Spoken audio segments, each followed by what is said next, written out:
तो स्वागत है आपका पाठशाला में।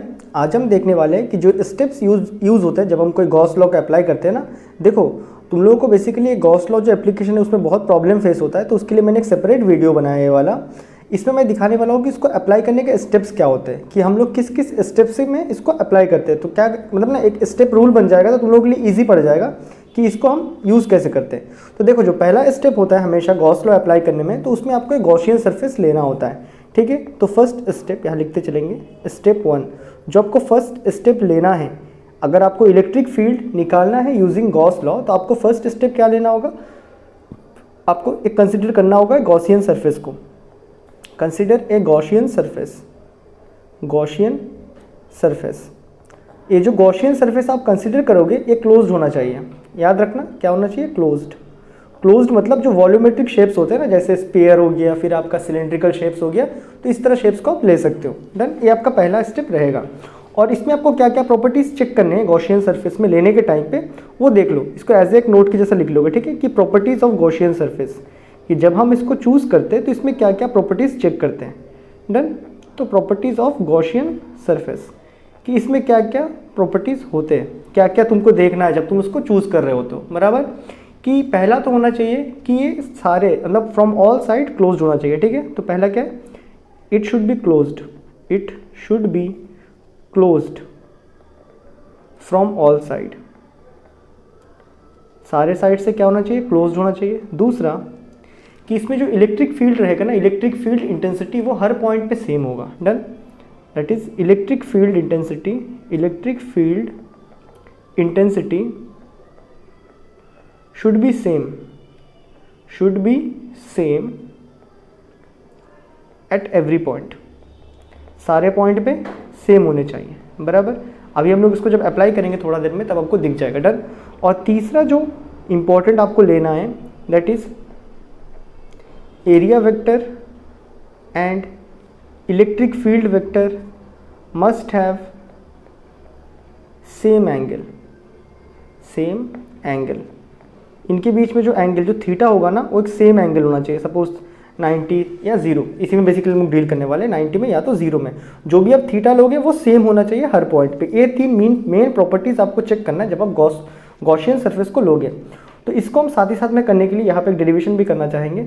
सपोज मेरे पे एक टेस्ट चार्ज है Q0, टेस्ट चार्ज नहीं, एक सोर्स चार्ज है Q। और अगर आपको याद हो, हमने इसके लिए इलेक्ट्रिक फील्ड भी निकाला था। क्या हमें याद है इलेक्ट्रिक फील्ड? इसके लिए हमने इलेक्ट्रिक फील्ड कितना निकाला था, that is 1/4 pi epsilon not Q upon R square, ऐसा कुछ लिया था। तो सपोज मैं एक R डिस्टेंस जो कि A डिस्टेंस है, यहाँ पे इलेक्ट्रिक फील्ड में निकालना चाहता हूँ, R डिस्टेंस जो कि P में है। तो मुझे पहले क्या करना है, इलेक्ट्रिक फील्ड निकालने के लिए अगर मैं गॉस लॉ का अप्लाई करना चाहता हूँ तो मुझे गॉसियन सरफेस लेना होगा। अब देखो, एक पॉइंट चार्ज है जो कि एक पॉइंट के जैसा है, छोटा बॉल के जैसा है। ठीक है, अगर तुम्हें इसको कोई एक क्लोज सरफेस के अंदर डालना है तो तुम कौन सा सरफेस, स्फीयर को प्रेफर करोगे। स्फीयर समझ रहे हो ना, बॉल एक छोटा बॉल के अंदर, एक छोटा बॉल एक बड़े बॉल के अंदर। तो मैंने यहाँ पे क्या किया, मैंने यहाँ पे एक स्फीयर कंसिडर किया। स्फीयर, डन, सर्कल के जैसा दिख रहा है लेकिन ये क्या है, स्फीयर है। डन है, एक बॉल है, मतलब एक छोटा बॉल अंदर में है, मैंने उसके ऊपर एक इमेजिनरी बड़ा सा बॉल कैलकुलेट मतलब सोच लिया है। इसी को बोलते हैं गॉसियन सरफेस। ये हमने सोचा है, बाहर में है नहीं बट हमने सोचा है। ठीक है, एक है स्फेरिकल गॉसियन सरफेस है, स्फेरिकल गॉसियन सरफेस। अब अगर तुम एक बॉल को देखते हो तो बॉल का एरिया वेक्टर क्या होता है हर पॉइंट में। सपोज ये अगर मेरा बॉल होता तो हर पॉइंट पे क्या होता है, इस तरह नॉर्मल होता है हर पॉइंट में। स्फीयर का हर पॉइंट पे क्या ऐसा नॉर्मल होता है, उसका 90 डिग्री में खड़ा होता है क्या, उसका एरिया वेक्टर। यहाँ तक बातें क्लियर है। तो अगर मैं बताओ ए वाले पॉइंट पे एरिया वेक्टर इस डायरेक्शन में होता, अगर मैं यहाँ कहीं लेता तो यहाँ भी एरिया वेक्टर कुछ इस डायरेक्शन में होता, यहाँ नीचे कहीं लेता तो यहाँ भी एरिया वेक्टर कुछ इस डायरेक्शन में होता। एरिया वेक्टर का बात तो क्लियर है। अब इलेक्ट्रिक फील्ड वेक्टर को देखो, इलेक्ट्रिक फील्ड इस पॉइंट में है, इस पॉइंट अगर R पे है तो यहाँ पे इलेक्ट्रिक फील्ड क्या होगा, सेम होता। हम लोगों ने वो इलेक्ट्रिक फील्ड का डायग्राम बनाया ना, और इलेक्ट्रिक फील्ड लाइंस का, इसको समझने के लिए।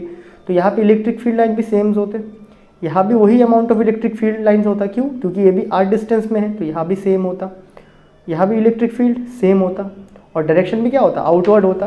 तो अगर तुम देखो हर पॉइंट पे थीटा कितना आ रहा है, 0 डिग्री आ रहा है। कैसे 0 आ रहा है, इलेक्ट्रिक फील्ड भी उसी डायरेक्शन, देखो एरिया वेक्टर भी इसी डायरेक्शन में, इलेक्ट्रिक फील्ड भी इसी डायरेक्शन में, दोनों के बीच का एंगल कितना होगा, 0। यहाँ तक मैं बातें समझ आता है। तो इसको अगर मुझे निकालना है तो मुझे पहले ए स्टेप कंसिडर में क्या लिखना, तो let us consider a spherical Gaussian surface, done, spherical Gaussian surface of radius कितना radius r, done, where source charge is at center, source charge कहाँ पे, सेंटर में। ये तो पहला स्टेप, मैंने यहाँ पे इसको निकालना चाहता तो मैंने पहला स्टेप ले लिया। अब आपको सेकंड स्टेप क्या लेना है, आपको सेकंड स्टेप में बहुत ही केयरफुली कैलकुलेट करना है इलेक्ट्रिक फ्लक्स।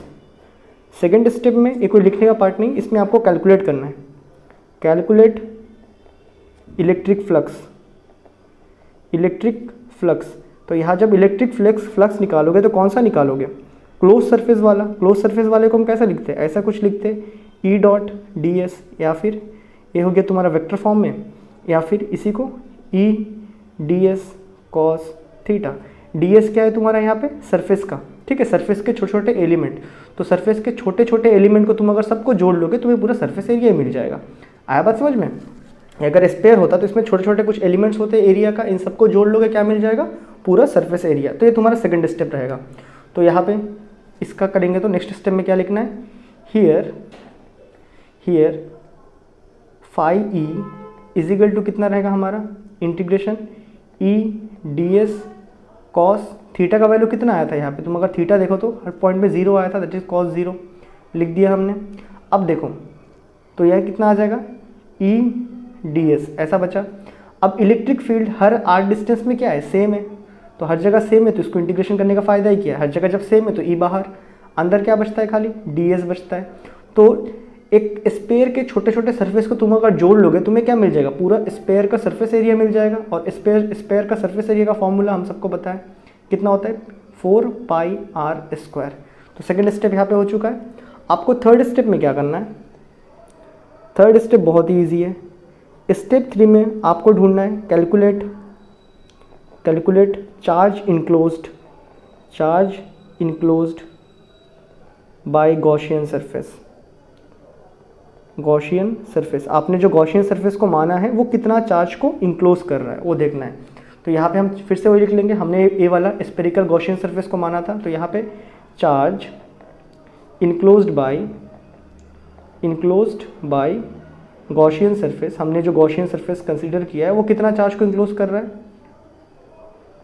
एकदम सही, ये कितना चार्ज को, क्यू अमाउंट ऑफ चार्ज को इनक्लोज कर रहा है। तो हो चुका है, step 3 is done. Last step बचता है स्टेप 4। स्टेप 4 में आपको क्या कर लेना है, स्टेप 4 में आपको करना है अप्लाई गॉस लॉ को अप्लाई करो एंड फाइंड इलेक्ट्रिक फील्ड। अच्छा, उसके पहले apply Gauss law, put values put करो एंड फाइंड इलेक्ट्रिक फील्ड। तो यहाँ पे फोर्थ स्टेप जो लास्ट स्टेप है उसमें क्या लिख देंगे, अकॉर्डिंग टू गॉस लॉ या फिर अप्लाइंग गॉस लॉ, जो भी लिखना है लिखो। According to Gauss law electric flux किसके बराबर होता है, 1/ε0 चार्ज इनक्लोज्ड के बराबर होता है। तो यहाँ पे हम लोग का कितना चार्ज इनक्लोज्ड है हमने यहाँ पे निकाला था, that is Q amount of, तो Q/ε0 आएगा। अब फाई ही हमने लास्ट स्टेप में कैलकुलेट किया था, कितना आया था, E × 4 पाई आर स्क्वायर, ठीक है। फाई ई हमने यहाँ पे कैलकुलेट किया था, तो मैं इसका वैल्यू पुट कर रहा हूँ, ठीक है। That is putting values that is E phi E कितना कैलकुलेट किया था, ई, देखो ये जो फाई ई है ना यहाँ पे कैलकुलेट भी किया था हमने सेकंड स्टेप में, तो वहाँ से वैल्यू पुटअप करो, E × 4 pi r square is equal to क्या बच रहा है, Q/ε0। यहाँ से मैं डायरेक्टली इलेक्ट्रिक फील्ड निकाल लो, तो इलेक्ट्रिक फील्ड को इसी तरफ रख देंगे, बाकी सारा टर्म वहाँ भेज देंगे, तो क्या आ जाएगा, ये पूरा उस तरफ जाएगा, तो 1/4 पाई आर स्क्वायर और साथ में Q/ε0। इसको थोड़ा बढ़िया से लिख लेंगे, क्या है देखने में कुछ ऐसा लग रहा है, 1/4 पाई ε0 Q/r², जो हमने पहले भी निकाला था। तो हाँ, गॉस लॉ को हम ऐसे ही अप्लाई करते हैं। ये आपका स्टेप्स रहेगा। इसके बाद मैं जितने भी गॉस लॉ के डेरिवेशन करवाऊंगा मैं इसी स्टेप को फॉलो करते हुए चलूंगा, step 1, step 2, step 3, step 4, fourth step में क्वेश्चन सॉल्व, बराबर। तो मैं मिलता हूँ आपसे इसके जो बुक में जो एप्लीकेशंस दिए उसके पार्ट के साथ नेक्स्ट वीडियो में। तो तब तक के लिए गुड बाय।